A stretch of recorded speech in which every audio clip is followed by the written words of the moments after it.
રૂહીનો voice message સાંભળીને રુચિ અને અદિતિના હોશ ઉડી ગયા. તેમને સહેજ પણ ધાર્યું નહોતું કે રૂહીમાં આટલી બધી હિંમત આવી જશે અને તે આટલી મોટી મોટી વાત કરશે. રુચિને અદિતિ પર ગુસ્સો આવ્યો અને આ મેસેજીસ મોકલવા માટે પસ્તાવો થયો. તેને રૂહીથી ડર લાગતો હતો. તેણે પોતાના હાથથી અદિતિનું મોઢું પકડ્યું અને જોરથી દબાવ્યું. રુચિ, શું કરે છે? દુખે છે, મને છોડ. આમાં મારો શું વાંક? અદિતિએ માંડ રુચિના હાથમાંથી પોતાનું મોઢું છોડાવ્યું. હા, તો ગુસ્સો તો એટલો આવે છે તારી ઉપર કે એક લાફો મારું પણ કંટ્રોલ કરું છું.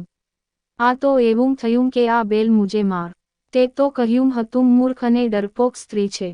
જો મારી વાત સાંભળ, રૂહીએ કહ્યું છે તેમ તેને કર્યું ને તો તું ના પિયરની રહીશ કે ના સાસરીની.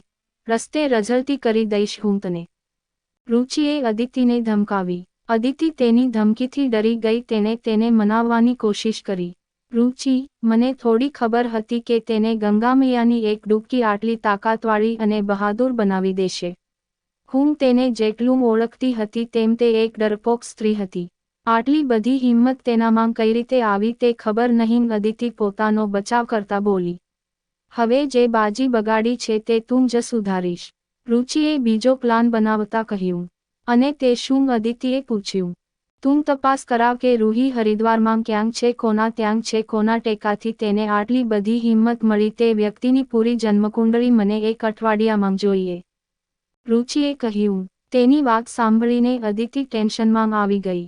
રુદ્ર, મારા દીકરા કેમ છે? તું જો તો ખરા મારી સાથે કોણ આવ્યું છે તારા ઘરે આગલા 15 દિવસ રહેવા માટે? કાકા સાહેબ બોલ્યા. રુદ્ર કંઈ પણ બોલે તે પહેલા તેમની પાછળ ઊભેલા લોકો પર તેનું ધ્યાન ગયું. તે રુદ્રના ફોરેન ડેલિગેટ્સ હતા જે યુ.એસથી આવ્યા હતા. રુદ્રના ફોરેન ડેલિગેટ્સ મૂળ ભારતીય હતા. તેમના પૂર્વજો ભારતીય હતા પણ તેમનો જન્મ ત્યાં જ ફોરેનમાં થયો હતો. Mrs Patel, please come. Welcome sir and ma'am. રુદ્રએ તેમના સ્વાગતમાં કહ્યું. હરીશ પટેલ અને સરિતા પટેલ ઉર્ફે હેરી અને સેન્ડી, 40 વર્ષની આસપાસનું કપલ જે ભારતીય સંસ્કૃતિ અને રિવાજોના ફોલોઅર હતા. ફોરેનમાં રહેવાથી મોર્ડન તો હતા પણ પોતાના સંસ્કાર હજી યથાવત હતા. તેમની સાથે તેમનો મેનેજર વિલિયમ પણ હતો. રુદ્રના કપાળ પર પરસેવો હતો. આજે કાકા સાહેબે રુદ્રને બરાબર ફસાવ્યો હતો. કાકા સાહેબ તેમની સાથે શું કરી રહ્યા હતા તે સમજવામાં રુદ્ર અસમર્થ હતો. હેરી સર, તમે તો આવતીકાલે સવારે આવવાના હતા. રુદ્રએ આશ્ચર્ય સાથે પૂછ્યું.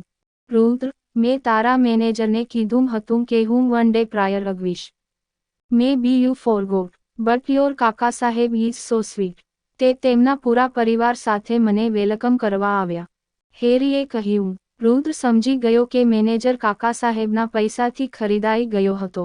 તે માહિતી તેણે કાકા સાહેબને આપી દીધી. કોંગ્રેચ્યુલેશન રુદ્ર, તારા કાકા સાહેબે કહ્યું કે તારા નવા લગ્ન થયા છે. અમે તો એરપોર્ટ પરથી હોટેલ જતા હતા પણ તેમણે અમને આગ્રહ કર્યો અહીં તારા ઘરે રોકાવા માટે. મેં કીધું હેરીને કે તેના નવા લગ્ન થયા છે તો તેને પ્રાઇવસી જોઈએ. બટ કાકા સાહેબ અમને અહીં લઈ આવ્યા. સેન્ડી બોલી. તેની બોલીમાં યુ.એસના ઉચ્ચારણ સ્પષ્ટ ઝલકતા હતા. અરે, હોય કાંઈ, તમે અહીં અમારા ઘરે આવ્યા તે ખૂબ જ મોટી વાત છે અમારા માટે. પ્રાઇવસીની ચિંતા ના કરો, અમારું ઘર ખૂબ જ મોટું છે. અભિષેક પરિસ્થિતિ સંભાળતા બોલ્યો. ઓહ, સો સ્વીટ ઓફ યુ. તમારું ઘર ખૂબ જ સુંદર અને મોટું છે. હેરી ઉર્ફે હરીશ પટેલ બોલ્યા. Yes, Harry is right. તે તમારી વાઇફ છે Rudra, she is so pretty. Sandy Ruhi તરફ જોતા બોલી. રૂહી આ બધું આશ્ચર્યથી જોઈ રહી હતી. તે કંઈ પણ સમજી શકતી ન હતી. હા, તે છે રૂહી રુદ્રાક્ષ સિંહ. રુદ્ર ગર્વ સાથે બોલ્યો. હરિરામ કાકા, મહેમાનોને ગેસ્ટ રૂમમાં લઈ જાઓ. અભિષેકે તેમને ઓર્ડર આપ્યો. હરીશભાઈ, સુનીતા અને વિલિયમ જતાં રહ્યા. કાકા સાહેબ, આ બધું શું છે? મારા ફોરેન ડેલિગેટ્સને મળવાની તમારી હિંમત કેવી રીતે થઈ? તમે કરવા શું માંગો છો? રુદ્ર ગુસ્સે થયો. શાંત રુદ્ર બેટા, ધીમેથી બોલ. તેમને સંભળાઈ ગયું તો તું જુઠ્ઠો લાગીશ તેમને કેમ કે મેં એમ કહ્યું છે કે તારો અને મારો સંબંધ એકદમ સગા બાપદીકરા જેવો છે. તેમણે જ આગ્રહ કર્યો કે. કાકા સાહેબ બોલતા બોલતા અટકી ગયા. તે લોકો જ્યાં સુધી અહીં છે ત્યાં સુધી અમે બધા પણ અહીં જ રહીશું. કાકા સાહેબ આટલું બોલીને હસ્યા. તે શક્ય નથી, રુદ્રએ ગુસ્સામાં કહ્યું. અચ્છા તો કહી દો તમારા સેન્ડી અને હેરીને બધું સત્ય અને ગુમાવી દો આટલો મોટો પ્રોજેક્ટ. શૌર્યએ હસતા હસતા કહ્યું. શૌર્ય.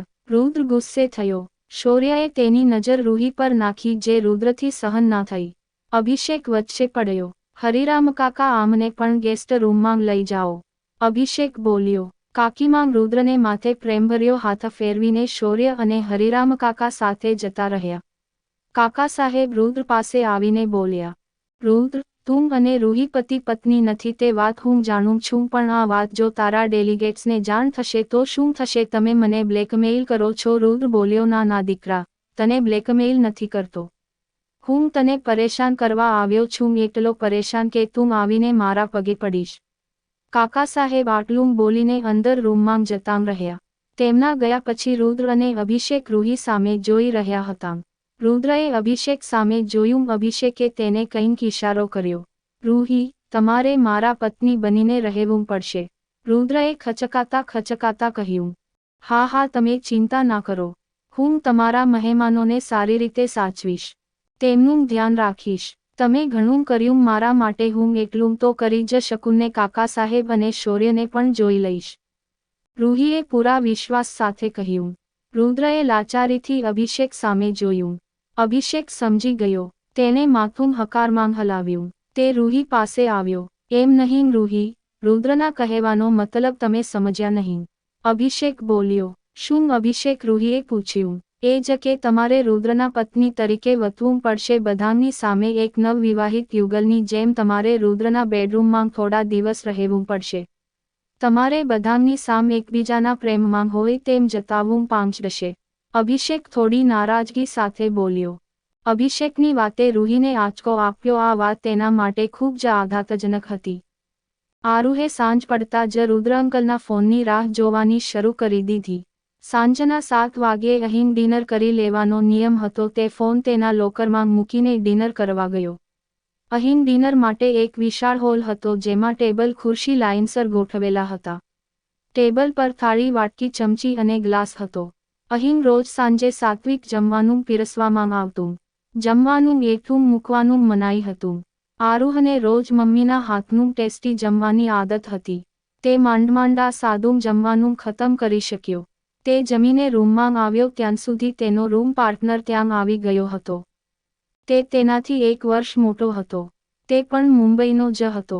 તે ખૂબ જ સરળ સ્વભાવનો છોકરો હતો. આરુહને પહેલા જ દિવસે તેની સાથે સેટ થઈ ગયું. તેનું નામ અંશુ હતું. આરુહ, હું તને કહી દઉં કે અહીં હોસ્ટેલના સરના નહીં પણ બોસના નિયમો ચાલે છે. અંશુએ આરુહને ચેતવ્યો. બોસ? આરુહ થોડો ડરતા બોલ્યો. હા બોસ, મોન્ટુ તે સિનિયર છે. તે તારી દરેક વસ્તુ પર એક સરખો હક કરશે. તે અગર આપવાની ના પાડી તો તારું રહેવું અહીં મુશ્કેલ બની જશે. હું તો તને એમ જ સલાહ આપીશ કે તેનો દોસ્ત બનીને રહેવામાં જ ફાયદો છે.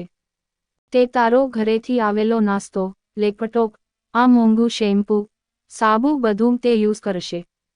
તેનું હોમવર્ક કરવું, તેના કામ કરવા, શાંતિથી જીવવું હોય ને તો આદત પાડી દેજે દોસ્ત. અંશુ બોલ્યો. હા બેટા, એકદમ બરાબર બોલ્યો. એ ન્યુકમર શું નામ તારું? હા આરુહ શેઠ, બીજા એક મોટા ઘરનો લાડકવાયો. જોઈએ તો ખરા શું લઈને આવ્યો છે. તારી મમ્મીએ બનાવેલો નાસ્તો ક્યાં છે? લાવ ચલ આપી દે. મોન્ટુ અંદર આવતા બોલ્યો. આરુહને એક પછી એક જીવનમાં કઠણાઈનો સામનો કરવો પડી રહ્યો હતો. જે મોન્ટુએ પૂરી હોસ્ટેલના છોકરાઓને પોતાના દાબમાં રાખ્યા છે, શું તે આરુહને મદદ કરશે? તેવું તો શું છે કે મોન્ટુ પૂરી હોસ્ટેલના છોકરાઓને પોતાના દાબમાં રાખે? શું રૂહી રુદ્રની વાત માનશે કે કોઈ બીજો રસ્તો કાઢશે? જાણવા વાંચતા રહો. આવી જ સ્ટોરી સાંભળવા માટે ચેનલને સબસ્ક્રાઇબ અને વિડીયોને લાઇક કરજો મિત્રો. ધન્યવાદ.